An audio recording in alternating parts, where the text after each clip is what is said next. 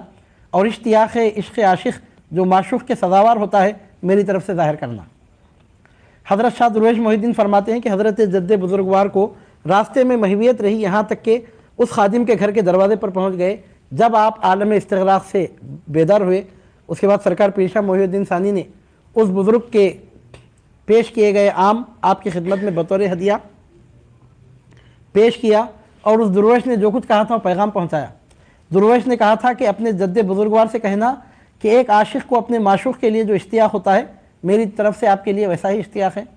تو پھر وہ پیغام بھی اس مجذوب کا آپ کو پہنچایا گیا۔ تو سرکار پیر شاہ محی الدین ثانی نے آم لے کر دیر تک وہ آم سونگتے گئے اور فرمانے لگے، بابا غلام درویش شاہ علی عباس کتنا اچھا مجذوب ہے کہ اس میں عشق کی حلاوت ہے، یعنی ان کے عشق کی حلاوت آموں میں سونگنے لگے جس کو ان کے ہاتھ لگے تھے۔ راوی کا بیان ہے کہ ان دونوں بزرگوں میں بس یہی ایک بظاہر ملاقات ہوئی، اگرچہ کہ باطن میں دیرانہ مواصلت قلبی حاصل تھی، لیکن حضرت مجذوب موصوف زمانے آخر میں حضرت کے معاصر تھے۔ اس واقعے کے چند دنوں بعد سرکار پیر شاہ محی الدین ثانی نے رحلت فرمائی، جو مجذوب کی جوانی کا زمانہ تھا۔ بعض لوگ کہتے ہیں کہ حضرت کی فاتح سیوم میں شاہ مجذوب حاضر تھے اور بآداب صوفیانہ چند پھول مزار انور پر رکھ کر واپس ہوئے، یعنی مطلب ہے کہ اکثر وہ جذب کے عالم میں رہنے والے تھے، دنیا وما فیہا کی ان کو خبر نہیں ہوتی تھی، لیکن آپ کی خدمت میں انہوں نے آم خرید کر پیش کیے۔ پھر جب ان کو پتہ چلا کہ آپ کا انتقال ہوا تو پھر کچھ پھول خرید کر آپ پر لا کر انہوں نے پیش کیے تھے۔ یعنی مطلب یہ کہ مجذوب حضرات کو عام طور پر دوسرے لوگوں کی طرف قطعی توجہ نہیں ہوتی، لیکن وہ مجذوب آپ کے ایسے عاشق ہو گئے تھے کہ اس طرح آپ کی جانب وہ مائل ہوتے ہوئے نظر آ رہے تھے۔ بتایا جاتا ہے کہ ایک کیمیاگر سرکار پیر شاہ محی الدین ثانی کی خدمت میں حاضر ہوا اور حاضر ہو کر اپنی کیمیا گری کے بڑے قصے بیان کرنے لگے، کہنے لگا کہ میں یہ جڑی بوٹی جانتا ہوں، وہ جڑی بوٹی جانتا ہوں، اس کے خطرے ٹپکا دوں تو تانبا بن جائے، یہ کر دوں تو سونا بن جائے، وہ کر دوں تو پیتل بن جائے۔ سرکار پیر شاہ محی الدین ثانی خاموش سنتے رہے۔ آخر میں اس نے حد سے آگے بڑھتے ہوئے کہنے لگا کہ اگر آپ چاہیں تو سونا بنا کر آپ کی خدمت میں پیش کر دوں۔ حضرت یہ قدرت و قوت اور تاثیر فلاں درخت کی ہے جو کیمیا گروں کی جز اعظم ہے، لیکن اس کے باوجود آپ نے کچھ نہیں فرمایا۔ تو کیمیا گر کو دل ہی دل میں شرمندگی ہونے لگی اور اپنے خول پھل وہ پیچ و تاب کھانے لگا۔ جب وہ بہت کچھ کہہ گیا تو اس کے بعد سرکار پیر شاہ محی الدین ثانی نے اس سے اتنی بات کہی کہ اے فلاں، اس مکان کے پیچھے ایک بڑا گول پتھر ہے، کیا تو نے کبھی دیکھا ہے؟ کیمیا گر نے کہا ہاں جانتا ہوں، بارہا دیکھتا رہتا ہوں۔ حضرت سرکار پیر شاہ محی الدین ثانی نے فرمایا کچھ دیر ٹھہرو پھر دیکھو کیا ہوتا ہے۔ اس وقت آپ کو ضرورت کا تقاضا تھا، آپ گئے اور تقاضے ضرورت کے بعد واپس تشریف لائے۔ پیشاب کے چند خطرے اس بڑے گول پتھر پر پڑے تھے۔ آپ نے کیمیا گر کو یاد فرمایا، پوچھا اب دیکھ کے پہچانو یہ وہی پتھر ہے کہ دوسرا ہے؟ تو کیمیا گر نے کہا پتھر تو وہی ہے لیکن خالص سونا بن گیا ہے۔ تو سرکار پیر شاہ محی الدین ثانی نے فرمایا کہ جب صناع حقیقی نے یہ صنعت ہمیں عطا کی ہے تو ہم تمہارے جیسے کیمیا گروں کی کیمیا گری لے کے کیا کریں۔ سرکار پیر شاہ محی الدین ثانی قدس اللہ تعالیٰ سرہ العزیز کے پوترے حضرت شاہ درویش محی الدین قادری روایت کرتے ہیں کہ ایک مرتبہ کا واقعہ ہے کہ سرکار پیر شاہ محی الدین ثانی نے اپنے پوتے غلام علی حضرت سیدنا درویش محی الدین قادری سے کہا بابا غلام درویش تمہارے پاس کچھ پیسے ہیں؟ تو انہوں نے عرض کیا دادا حضرت 4-5 پیسے حاضر ہیں۔ فرمایا ان پیسوں سے روٹی اور حلوہ فروش کی دکان سے خرید کر لاؤ، مجھے کام ہے۔ سرکار درویش محی الدین قادری فرماتے ہیں کہ 4-5 پیسے میرے پاس تھے، حلوہ فروش کی دکان پر گیا، حلوہ اور روٹی خریدی اور لے کر پھر دادا حضرت کی خدمت میں واپس پہنچا، فرمانے لگے میرے پیچھے پیچھے چلو۔ اب وہ روٹی اور حلوہ لے کر پیچھے پیچھے چلنے لگے۔ شاہ درویش محی الدین قادری فرماتے ہیں چند قدم میں چلا تھا، ایسا محسوس ہونے لگا کہ زمین پیروں کے نیچے سے طے ہو رہی ہے۔ کچھ دیر نہ گزری تھی کہ ہم آبادی کے بہت باہر نکل گئے، چند ہی قدم میں طے فی کی کرامت کا ظہور ہوا۔ وہ فرماتے ہیں اس کے بعد کیا ہوا کہ کالا کتا نمودار ہوا جو بہت لاغر اور کمزور تھا۔ جب وہ کتا سرکار کے قریب آیا تو آدمی کی طرح ہاتھ پر ہاتھ رکھ کر بیٹھ گیا۔ حضرت نے فرمایا کہ بابا غلام درویش، اب اس لقمے ماں حضر کو جو تمہارے ساتھ ہے اس کتے کے سامنے رکھ دو،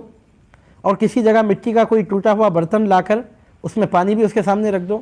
سرکار درویش محی الدین ثانی فرماتے ہیں کہ فقیر نے حزب الحکومت جد امجد عمل کیا۔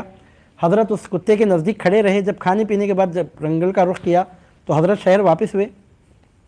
وہ فرماتے ہیں میں نے بہت چاہا کہ ضبط کروں، ممکن نہ ہوا۔ ایک کتے کے لیے آپ نے طے فی الارض فرمایا اور اس طرح بیابان میں تشریف لے گئے اور اس کے کھانے پینے کا انتظام فرمایا۔ کتا بھی عجیب ہے کہ انسانوں کی طرح ہاتھ باندھ کے ٹھہر رہا ہے۔ تو فرماتے ہیں میں ضبط نہ کر سکا، دریافت کر بیٹھا کہ دادا جان معاملہ کیا تھا۔ اگر حضرت بیان نہیں فرمائیں گے تو پوری زندگی مجھے یہ بات ذہن میں رہ جائے گی کہ آخر واقعہ کیا ہے، لہذا بیان فرما دیں۔ تو آپ نے فرمایا کہ تم میرے رازدار ہو، تم سے کہنا تو ضروری ہے۔ پھر فرمایا کہ یہ ایک ولایت کے خطب تھے جو مجھ سے ملنے آئے تھے، ان کو یعنی اس قوم کو صوفیہ کی اصطلاح میں سر اللہ کہتے ہیں۔ جب تک میں زندہ رہوں اس راز کو آشکارا نہ کرنا۔ وہ کتا کوئی معمولی کتا نہیں تھا، در حقیقت وہ ایک الہی کے خطب ہے، اور صوفیہ کی اصطلاح میں ایسے اخطاب کو سر اللہ کہتے ہیں۔ جب تک میں زندہ رہوں کسی سے اس واقعے کو ظاہر نہ کرنا۔ تو سرکار حضرت درویش محی الدین قادری فرماتے ہیں کہ ولایت کے خطب تھے، لیکن سرکار پیر شاہ محی الدین ثانی کی خدمت میں بطور سگ انہوں نے حاضری دی تھی۔ ایک روز حضرت شیخ میران صاحب جو اپنے زمانے میں بڑے جفار، علم دعوت و جفر میں بڑے کامل تھے، امتحان کی غرض سے سرکار پیر شاہ محی الدین ثانی کی خدمت میں حاضر ہوئے اور آ کر ڈینگیں مارنے لگے کہ اس علم کی یہ مہارت ہے، اس علم کا وہ قاعدہ ہے، اس علم میں وہ کمال ہے، یہ قاعدہ ہے، ایسا ہے ویسا ہے۔ سرکار پیر شاہ محی الدین ثانی قدس اللہ تعالیٰ سرہ العزیز نے قطعی طور پر اس جفار کی طرف توجہ نہیں فرمائی۔ جب آپ نے قطعی طور پر توجہ نہیں کی تو اس جفار کو بہت برا معلوم ہوا اور وہ جفار آپ کا دشمن بن گیا اور جا کر اس نے آپ پر سحر کیا اور ایک بہت بڑا اژدہا بنا کر اس نے آپ کی طرف روانہ کیا۔ پہلے تو آیا، ملاقات کی، اپنے فن کا مظاہرہ کرتا رہا، لیکن آپ نے قطعی طور پر اس کی طرف توجہ نہیں کی تو اس کو بہت برا معلوم ہوا، دشمن بن گیا اور جا کر اپنی جادوگری کے زور سے بہت بڑا اژدہا بنا کر آپ کی جانب بھیجا۔ اور اتفاق کی بات ہے کہ اس وقت آپ ضرورت سے فارغ ہوئے تھے اور وضو کی حالت میں بھی نہیں تھے، بے وضو تھے اس وقت، ابھی وضو کرنا باقی تھا کہ وہ اژدہا آپ پر اٹیک کرنے کے لیے آیا۔ جب وہ اژدہا آپ پر اٹیک کرنے کے لیے آیا تو آپ اس وقت حالت وضو میں نہیں تھے، اور ایسے وقت اس قسم کا وار بہت سخت ہوتا ہے، لیکن آپ نے ایسی حالت میں بھی نہ یہ کہ کوئی دعا وغیرہ پڑھی، کوئی وظیفہ وغیرہ پڑھا، بلکہ صرف انگلی سے اشارہ فرمایا کہ جہاں سے آیا ہے جا کر اسی پر اٹیک کر دے، صرف انگلی سے اشارہ فرمایا۔ نتیجہ یہ نکلا کہ وہ اژدہا پھر جس تیزی کے ساتھ آیا تھا اسی تیزی کے ساتھ واپس اس جفار کی طرف گیا، اور وہ عامل جو عمل پڑھنے میں مصروف تھا خود اس کے عمل سے آنے والا اژدہا اسی کی طرف پلٹا اور اس کا سر پکڑ کر پھاڑ ڈالا اور تمام اعضائے بدن غصے سے کاٹ کر اس کی ہڈیوں کو تک ریزہ ریزہ کر دیا۔ اس کی موت واقع ہو گئی۔ جب صبح ہوئی دستور کے مطابق شاگرد حاضر ہوئے، استاد کے باہر نکلنے کا انتظار کرنے لگے۔ وقت گزرتا گیا، استاد باہر نہ نکلا تو مجبوراً وہ لوگ اندر گئے۔ اندر جا کر کیا دیکھتے ہیں کہ استاد محترم تو موجود نہیں ہے، حجرے کے اندر ایک مٹھی ہڈیاں پڑی ہوئی ہیں جو ریزہ ریزہ ہیں۔ وہ لوگ سمجھ گئے کہ معاملہ کیا ہوا ہے۔ پھر سرکار پیر شاہ محی الدین ثانی کی خدمت میں معروضہ پیش کیا گیا کہ اس طرح اس عامل کا برا خاتمہ ہوا، تو آپ نے فرمایا کہ اس کا منہ وہ مجھ سے مقابلہ کرنے کے لیے آیا تھا۔ اس کے بعد آپ نے ہندی زبان میں کچھ شعر بھی ارشاد فرمایا۔